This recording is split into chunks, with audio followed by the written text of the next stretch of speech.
अस्सलाम वालेकुम। आज हम जो है वो इंटीग्रेशन बाय सब्स्टिट्यूशन के हिसाब से जो है वो क्वेश्चन जो है वो MTH 101 का लेक्चर नंबर जो है वो 26 जो है वो क्लियर करने जा रहे हैं। तो ये लाई का चेन रूल भी होता है, ठीक है, और ये इंटीग्रेट करता है कंपोजिट फंक्शन के हिसाब से, ठीक है। कि अगर आपके पास जी ऑफ एक्स का डेरिवेटिव लेंगे तो मैंने आपको पिछले लेक्चर में बताया था, तो वो एक एफ ऑफ एक्स अगर बन रहा है, आप इसी चीज़ की इंटीग्रेशन दोबारा लें तो आपको जी ऑफ एक्स प्लस ई मिल जाता है। ये सारी पुरानी बातें हैं। अच्छा, अगर विद रिस्पेक्ट टू एक्स था तब ऐसा हो रहा है। अगर ऐसा होता है कि आपके पास फंक्शन जी ऑफ एक्स ही हो, लेकिन आप विद रिस्पेक्ट टू एक्स के नहीं बल्कि विद रिस्पेक्ट टू यू के ले रहे हैं, तो क्या होगा? तो देन आपके पास D x by D U, D X वैसे का वैसे आ जाएगा। अगेन आपने क्या करना है, इस एक्स का with respect to u derivative लेना है और d x by D u लिख देंगे, ठीक है। ये तो कुछ इसके डिफरेंट असूल हो जाते हैं। इसके अलावा हम इसकी कुछ एग्जांपल देखते हैं। एग्जांपल नंबर 1 में हमारे पास है एक्स स्क्वायर प्लस 1 की पावर 50 है और 2x डी एक्स इंटीग्रेशन है, ठीक है। इसको हम डायरेक्ट भी लिख सकते थे। देखें, फंक्शन का सामने डेरिवेटिव मौजूद है, हम इसे सिंपली भी लिख सकते थे कि एक्स स्क्वायर प्लस 1 की पावर 51 देन 51 प्लस सी, ठीक है। तो आंसर भी ऐसे ही बनता है। तो ये सारा कुछ करने का मतलब है कि हम किस तरह से सब्स्टिट्यूशन करते हैं किसी भी फंक्शन के अंदर, ठीक है। हमने इस चीज़ को करना है, लेट यू करेंगे, इसका लेंगे डेरिवेटिव ताकि सामने डेरिवेटिव प्रूव हो सके। तो एक्स स्क्वायर प्लस 1 का डेरिवेटिव लेंगे, 2x आ जाएगा, डी यू का D you by D x और डी एक्स मल्टीपल हुआ, ये सारा कुछ बन गया डी एक्स का डी यू, इसकी जगह पे डी यू आ जाता है, ठीक है। इतने हिस्से पे क्या आ जाता है, डी यू आ गया। और ये सारा कुछ आपके पास यू की पावर 50 है और 4 में ऐड करेंगे और बटे में लिखेंगे तो आपके पास इसका आंसर आ जाता है, ठीक है। क्वेश्चन नंबर 2 में भी कुछ इस तरह से ये ट्रिग्नोमेट्रिक फंक्शन आ जाता है, जिसमें हमारे पास साइन के एंगल के साथ जो भी चीज़ होती थी उसके डेरिवेटिव को नीचे लिखा जाता है। तो वो बाई चांस एक्स का डेरिवेटिव 1 है, नीचे 1 लिखें ना लिखें एक ही बात है, नीचे कुछ नज़र नहीं आ रहा है इसी वजह से। दैन ये हमारे पास क्या आता है, इसे हमने टी लेट किया तो इसका डेरिवेटिव लेंगे, एक्स का 1 आ जाता है डी बाई डी एक्स और डी एक्स का डेरिवेटिव लेंगे डी टी, साइन टी का डेरिवेटिव लेते हैं, इंटीग्रेशन लेते हैं तो काज आ जाता है। ये नेगेटिव कैसे आ जाता है?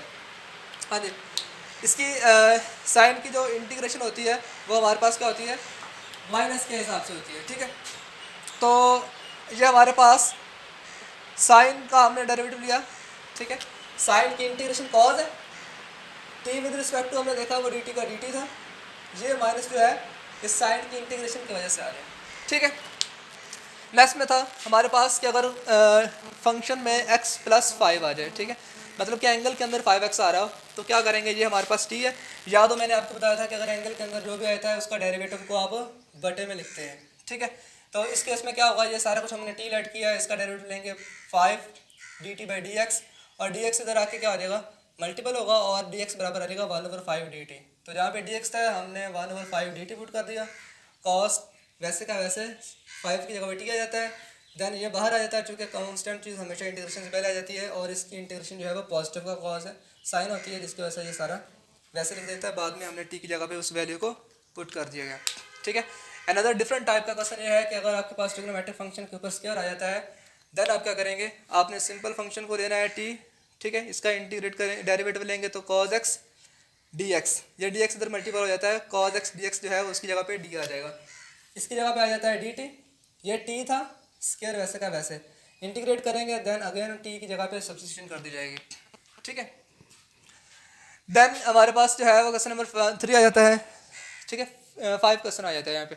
तो कॉज एक्स रूट है, बटे में भी स्क्वायर रूट है और एक्स है, इसमें भी हमने लेट टी किया, इसका मतलब होता है 1/2, पावर शुरू में पावर में से कम, अगेन ये इधर मल्टीपल हो जाता है। तो हमने यहाँ पे क्या किया है कि ये चूँकि पावर नेगेटिव थी तो ये कुछ इस तरह से बटे में बन गया और हमें यहाँ पे डी एक्स का आंसर चाहिए, तो साथ में चूँकि ये बटे में ये भी है तो मैंने इस चीज़ को यहाँ पे सेपरेट कर दिया, 2 को मल्टीपल कर दिया। अब जो इतना हिस्सा ना हमारे पास, इसके जगह पे क्या आ जाएगा 2 डी टी, कॉज वैसे का वैसे आ जाता है, ठीक है। देन कांस्टेंट चीज़ बाहर आ जाती है, कॉस की इंटीग्रेशन माइनस पॉजिटिव साइन होती है और अगेन टी की जगह पे जो सब्स्टिट्यूशन था वो हमने पुट कर दिया। एंड सिमिलरली जो है वो लास्ट क्वेश्चन जो है वो आपका डिफरेंट टाइप है, जिसमें 2 अलजेब्रिक क्वेश्चन जो है वो आपके पास जो है वो कंपोजिट फॉर्म में जो है वो मल्टीपल हो रहे हैं।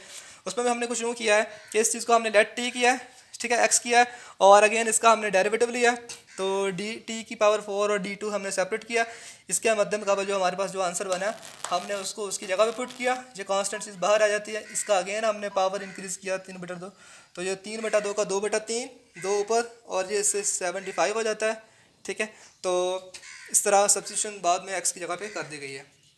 तो आई होप आप लोग इस क्वेश्चन को समझ गए होंगे। अगर इसमें किसी किस्म की कोई कन्फ्यूज़न होगी तो आप मुझे जो है वो व्हाट्सएप पे मैसेज कर देंगे, ठीक है। All the best.